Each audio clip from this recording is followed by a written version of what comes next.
என்னை தேடும் இறைவனே, உம்மை நாடி வருகிறேன்.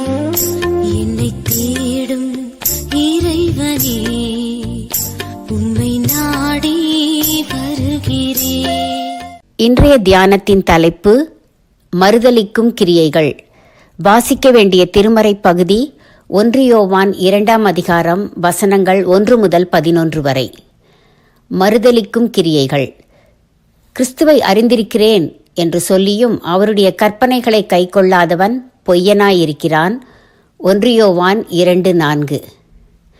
பிரதான ஆசாரியனுடைய அரண்மனையில் நெருப்பு எரிந்து கொண்டிருக்கிறது. அதை சுற்றி பேதுருவும் அரண்மனை வேலைக்காரர்களும் இருக்கிறார்கள். ஒரு வேலைக்காரி பேதுருவை நோக்கி, இவனும் இயேசுவோடு இருந்தான் என்கிறாள். அதற்கு பேதுரு, ஸ்திரீயே, அவனை அறியேன் என்று வார்த்தையால் மறுதலித்தான். பவுல் தீத்துவுக்கு எழுதிய நிருபத்திலே இன்னொரு வகையான மறுதலிப்பை குறித்து சொல்லுகிறார். கிரேத்தா தீவாரை பற்றி சொல்லும்போது அவர்கள் தேவனை அறிந்திருக்கிறோம் என்று அறிக்கை பண்ணுகிறார்கள், கிரியைகளினாலோ அவரை மறுதலிக்கிறார்கள் என்கிறார். ஏனெனில் அவர்கள் ஓயா பொய்யர், துஷ்ட மிருகங்கள், பெருவயிற்று சோம்பேறிகள்.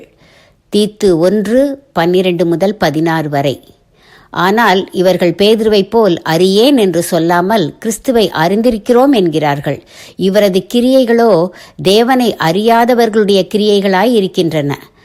நாமும் கிறிஸ்துவை அல்லது மெய்தேவனை அறியேன் என்று சொல்வதில்லை. ஆனால் நம்மில் பலர் பொய் சாட்சி சொல்கிறார்கள், பொய் ஆணை இடுகிறார்கள், பொய் கணக்கு எழுதுகிறார்கள், இழிவான ஆதாயத்துக்காக தகாதவற்றை உபதேசிக்கிறார்கள். இவை கிறிஸ்துவை மறுதலிக்கும் கிரியைகள்.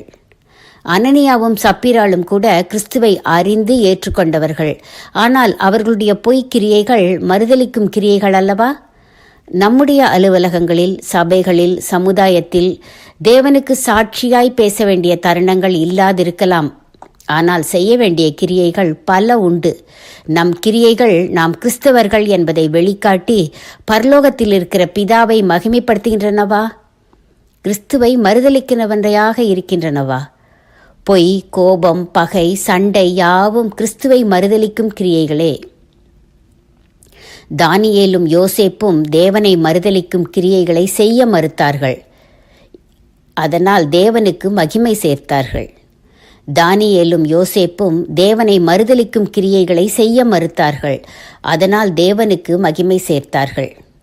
தீர்மானம்: தீயவை செய்ய மறுப்பேன், பாவம் செய்து தேவனை மறுதலிக்க மாட்டேன்.